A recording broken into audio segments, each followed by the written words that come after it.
Hi friend, स्वागत आहे तुमचं आपल्या चॅनलमध्ये। तर कसे आहात तुम्ही? आय होप सगळं ठीक आहे। तिकडे सुद्धा सगळं मस्त आहे।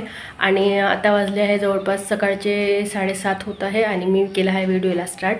तर आत्ता जस्ट चाय पाणी झालं, मिस्टर गेले ड्युटीवर, त्यांचा टिफिन झाला, त्यांना भेंडीची भाजी पोळी वगैरे बनवून दिली, सोबत मुलांचा टिफिन झाला, मुलांना उपमा, कारण मुलांची आता स्कूल लवकर सुटते, ते म्हणजे 11:30ला, तर मुलं लवकर येतात, तर त्याच्यामुळे ते घरून थोडंसं नाश्ता करून जातात आणि सोबतही नेतात। तर असंच थोडंसं काहीतरी जनरली, तर तिथे सगळे मुलं खातात म्हणून तेही नेतात, नाहीतर खाऊनच जातात। आणि मिस्टरांना डब्बा हवा असतो कारण की ते तर उशिरा येतात, त्यामुळे साठी बनवला उपमा। आणि आता मी त्यांना जस्ट सोडून आले आहे स्कूलमध्ये आणि आता मला घ्यायला जायचं आहे। तितक्या वेळात माझी पूर्ण कामं झाली पाहिजे, कामाचा अजून आता पत्ता नाही आहे।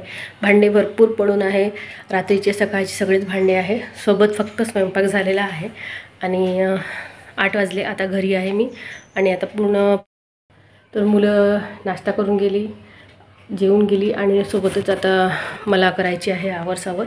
अजून कामाचा आता पत्ता नाही आहे, काहीच कामं नाही झालेली, पूर्ण भांडे पूर्ण रात्रीचे असो सकाळचे असो सगळेच भांडे आहे। ते भांडे आता मी क्लीन करते आणि सोबतच ते भांडे वगैरे क्लीन झाले त्यानंतर मग आता झाडझूड आवरसावर करते, कारण मुलांना आणखी 11:15 11:30पर्यंत आणायला जायचं आहे। तर त्याच्यामुळे तोपर्यंत माझे सगळेच कामं झाले पाहिजे ऑल टोटल। तर त्यासाठी म्हणून आता सुरुवात करते लवकरात लवकर। फक्त स्वयंपाक तेवढा झालेला आहे, कारण सकाळचा टिफिन असल्यामुळे सकाळी लवकर उठणं झालं आणि फक्त स्वयंपाक झालेला आहे।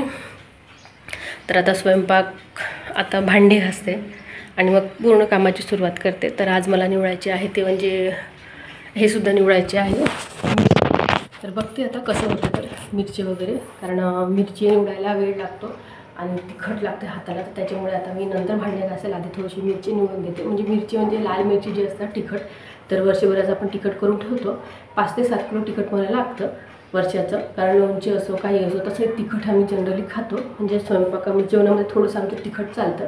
तर त्याच्यामुळे आता मला ते तिखटासाठी मी मिरची आणली आहेत लाल। तर ती मिरची आता त्याचे जे वरचे हे असतात देठं ते काढून टाकायचे आणि मग मिरची वाढून दळून आणायची आहे। तर काल हळद वगैरे आणली मी, हळदही आणून तिला म्हणजे हळकंड जे असतात त्याची हळद बनवून आणली आहे। आता सोबत ती मिरची आणायची आहे। आता झाली आहे आपल्या उन्हाळ्याची कामं सुरू, ते म्हणजे पापड बनवणं, हळद मिरची आधी पहिले हे करून घेते, मग तांदूळ गहू भरून ठेवायचे वर्षाचे, आणि मग त्यानंतर मग आता आपले पापड वगैरे जे आहे लोणचे वगैरे ते होईल बनणं सुरू। तर आता आंबेसुद्धा छान मार्केटमध्ये आले आहे, ज्यांना कोळी आलेली आहे गुई, तर ते आंबे आणायचे आहे, त्याचं लोणचं वगैरे टाकायचं आहे। ते जेव्हा टाकेल तेव्हा ते दाखवलंच। आणि चला आता मी करते कामाला सुरुवात, तुम्ही सोबत राहा। अशा प्रकारे झाली आहे आपल्या कामाला सुरुवात। तर आता सकाळ सकाळची वेळ आहे, अगदी 7-8 वाजताची, कारण मुलांना वगैरे मी सोडून आले आणि मिस्टर वगैरे ड्युटीवर गेले, मी टिफिन झालं, स्वयंपाक झालेला आहे। तर ही मिरचीचे देठ आहे ते काढून ठेवते, कारण अशीच मिरची दळून आणण्यामध्ये काही हे नाही आहे। आई वगैरे आणि म्हणजे असं पहिलेची सांगतात की मिरचीचे देठं काढूनच मिरची दळून आणायची असते, कारण त्या देठांमुळे त्रास होतो। तर त्याच्यामुळे मग नाहीतर असंही आणलं की मग आणखी गाळावं लागतं, तर ते गाळलेलं मला आवडत नाही, म्हणजे तिखट आणून गाळा खूप अंगाची आग होते, त्याच्यापेक्षा देठं काढायला काही नाही वाटतं, सोपी वाटतं। सकाळ सकाळी अगदी ऊन नसेल तेव्हा आपण मिरचीचे देठं सहज काढू शकतो, म्हणजे त्याची जी खेस असते ती पण येत नाही आणि असा त्रास पण होत नाही, म्हणजे असं किचकिच होत नाही। पण मात्र जेव्हा आपण तिखट दळून आणतो जे गाळावं लागतं ना त्याला खूप त्रास होतो, त्याच्यापेक्षा मी सकाळी मिरचीचे देठं काढून घेते, म्हणजे ऊन लागायच्या आधी, ऊन लागलं की मग त्रास होतो त्याच्यामुळे। तर आता देठं काढून घेते, त्याच्यानंतर मग पूर्ण कामं वगैरे करते।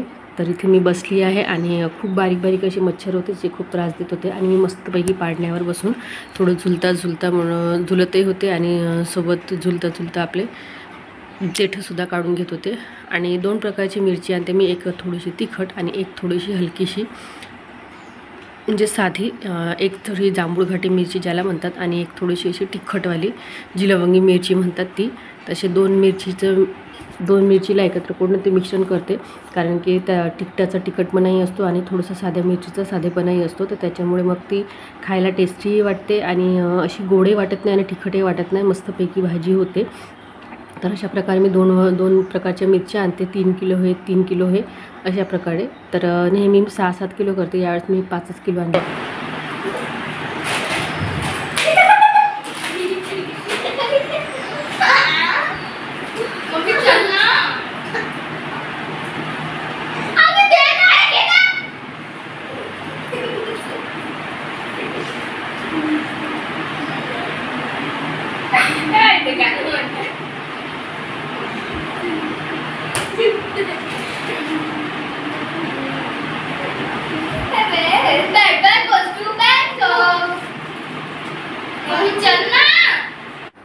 तर तुम्हाला कळलंच असेल, आपण आलो आहे गुपचूप खायला.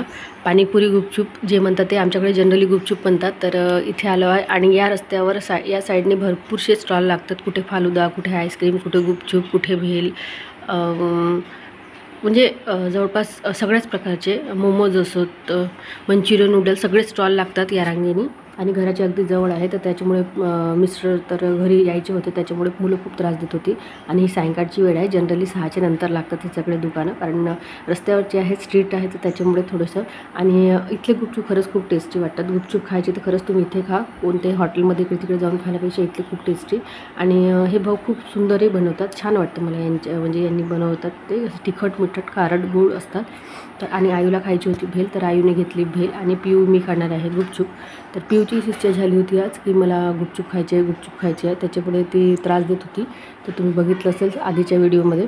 तर त्याच्यामुळे मग आता आम्ही आलो गुपचूप खायला. आणि जस्ट मी बांधूनच होते, गुपचूप खायला पण तेवढंच हे केलेलं. आणि आम्ही गुपचूप खातच होतो, तर त्याच्यामुळे त्यांनी आम्हाला कांदे आणि चणे दिले. आम्ही आत्ता आलो गुपचूप खाऊ. पाणीपुरी अंगात आला आहे, गुपचूप आणि का पाणीपुरी नाही, भेल अंगात आली आहे यांच्या. आता एक मारणं झगडणं सुरू आहे.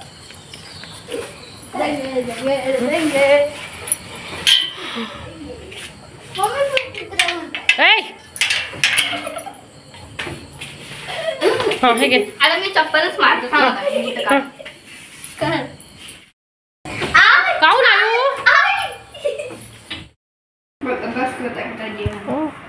अभ्यास एका साईड ना, जेवणच सुरू झालं. का जेवत आहे आयो? कढी भात. तू पण कढी भात घेतला का वरण भात घेतला पिऊ? वरण भात नाही, कढी भात. पेपर असल्यामुळे लाईन बंद. टीव्हीचा पहिले जेवण करून घे. तर चला फ्रेंड्स, मी करते आहे व्हिडिओला एंड. तर तुम्हाला हा ब्लॉग कसा वाटला तर नक्की सांगा. आवडेल तर लाईक, सबस्क्राईब सोबत शेअर करायला विसरू नका. तर आता मुलीचं आहे, आपलं सगळंच खाऊन वगैरे झालं आणि हा व्हिडिओ मी आता एंड करणार आहे. तर तुम्ही नक्की व्हिडिओ बघत राहा आणि व्हिडिओ नक्की शेवटपर्यंत बघा. तर चला भेटूया आपण असे छानशा ब्लॉगमध्ये. बाय.